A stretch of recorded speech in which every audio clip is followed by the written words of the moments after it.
Hoje eu quero compartilhar com vocês um assunto muito preocupante, que a minha esperança é que sirva de orientação e estímulo para que a gente continue sendo fiel a Cristo. A mensagem que eu pretendo compartilhar com vocês hoje é principalmente para aqueles que estão desanimados em frequentar a igreja. A igreja não importa qual igreja seja, mas que a gente possa identificar se nós estamos nesse ponto de fraqueza espiritual a tal ponto de estarmos desejando nos afastarmos da igreja. Então, para iniciarmos, eu quero utilizar dois materiais. Primeiro, a Bíblia como a fonte principal e o segundo, a palavra dos profetas, que também é outra fonte principal. Então, para começarmos, quero ler para vocês lá em Lucas, capítulo 22, que aqui vai falar, o título principal é que Judas concorda em trair Jesus Cristo. E os versículos, eles começam, do capítulo 22, do 1 ao 6. E ele fala assim: estava perto a festa dos pães asmos, chamado Páscoa, e os principais sacerdotes e os escribas andavam procurando um jeito para matar a Jesus secretamente, pois temiam o povo. Então Satanás entrou em Judas, que tinha por sobrenome Iscariotes, que era um dos 12. E Judas foi aos principais sacerdotes e os oficiais da guarda do templo para combinar a maneira como lhes entregaria Jesus. Eles se alegraram e concordaram em lhes dar dinheiro. Judas aceitou e começou a buscar oportunidades para lhes entregar Jesus sem a multidão saber. Então, olha que coisa interessante. Muitas vezes nós estamos na igreja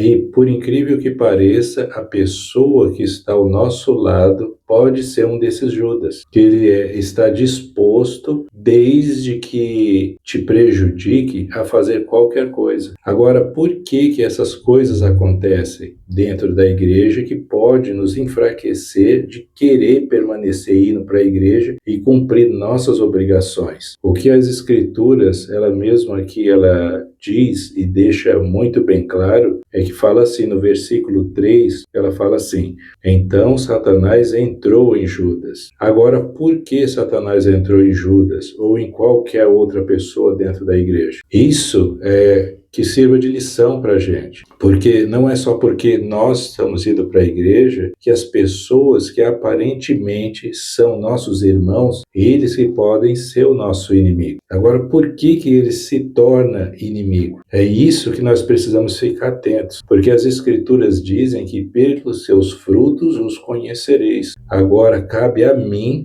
cuidar da minha própria salvação. Como que eu vou cuidar da minha própria salvação? Se eu estou próximo de alguém, eu preciso perceber e ficar atento àquela pessoa que está próxima de mim, se os padrões de vida dela é de acordo com os padrões de Cristo, porque pelos seus frutos os conhecereis. Não dá para uma árvore ruim dar bons frutos. É isso que Jesus Cristo ensinou. Então nós precisamos ficar atentos com isso. Se eu quero ficar perto de alguém dentro da igreja, não tem problema nenhum. É nossa obrigação fortalecer uns aos outros. Foi isso que Cristo ensinou. E não enfraquecer.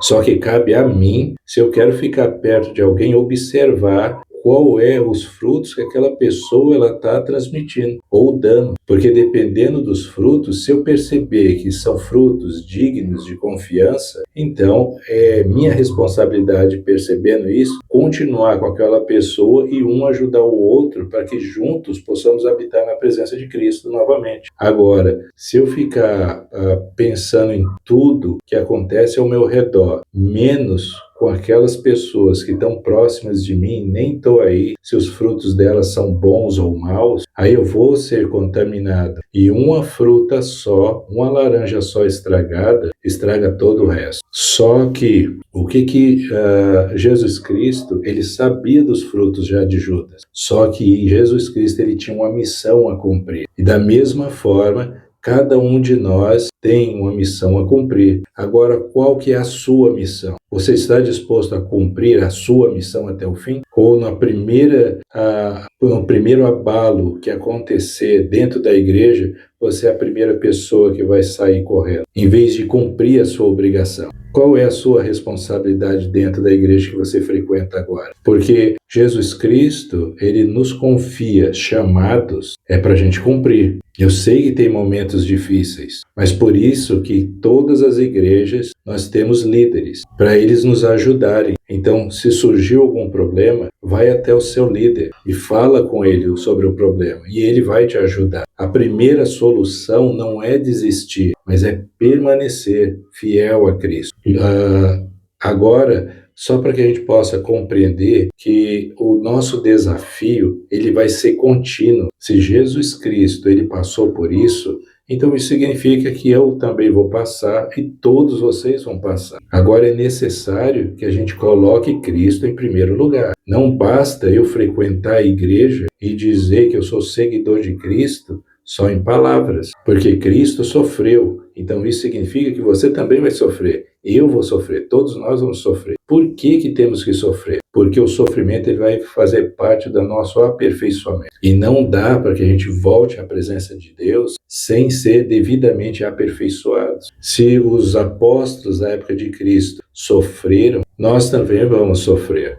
Porque esse é o propósito porque nós estamos nesse mundo. Não é para ter toda a vida feliz da vida. São épocas de desafios. As Escrituras dizem que nós vamos ser provados em todas as coisas, para ver se faremos tudo que o Senhor nosso Deus nos ordenar. Agora, se nós permanecermos firmes e fiéis até o fim, da mesma forma que Jesus Cristo ele permaneceu fiel até o fim, hoje a recompensa dele está junto com o Pai dele. Ele recebeu a sua exaltação. E a responsabilidade nossa também receber a nossa exaltação, desde que a gente permaneça firme e fiel. Se tem membros da igreja ou fora da igreja que são semelhantes a Judas, que está disposto a te trair, te afundar e te prejudicar e fazer tudo o que puder para não ver você bem, isso faz parte do plano de felicidade do Senhor. Faz parte isso, por isso que o próprio Salvador Jesus Cristo passou por isso, nos ensinando que se nós não somos melhores do que Cristo, então se nós não somos melhores do que Ele,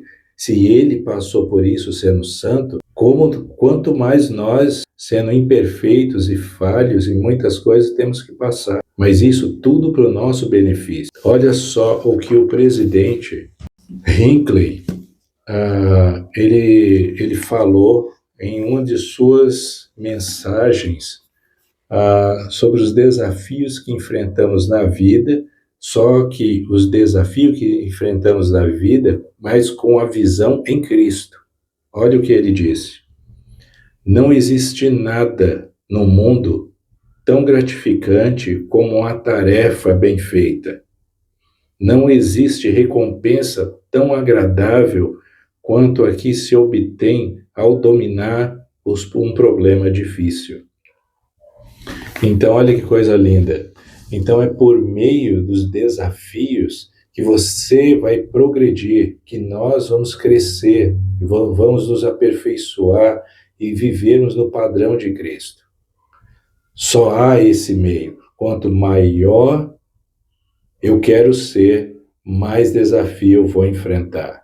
Agora, se eu sou uma pessoa mole, fraca, lenta, lerda, e não estou disposto a seguir a Cristo, aí tudo bem. Você vai servir a pessoa, nós estamos aqui nessa vida, ou para seguir a Cristo, ou para servir Satanás. Só que nós temos que ter a mente clara que, dependendo daquele que eu estou disposto a servir, é que dele é que eu vou receber a recompensa. Então, que nós possamos permanecer firmes e fiéis a Cristo. Não existe, é um privilégio servir a Cristo. Que nós possamos permanecer firmes e fiel a Ele. Que Ele vai nos providenciar meios para solucionar todos os problemas que enfrentamos na vida. Eu sei que Jesus Cristo, Ele nos ama. E Ele vai providenciar, e já providenciou meios para solucionar esses problemas. Que possamos permanecer fiéis, para que a gente possa ser dignos de habitar em sua presença. E essa mensagem eu queria compartilhar com vocês. Muito obrigado e até o próximo vídeo.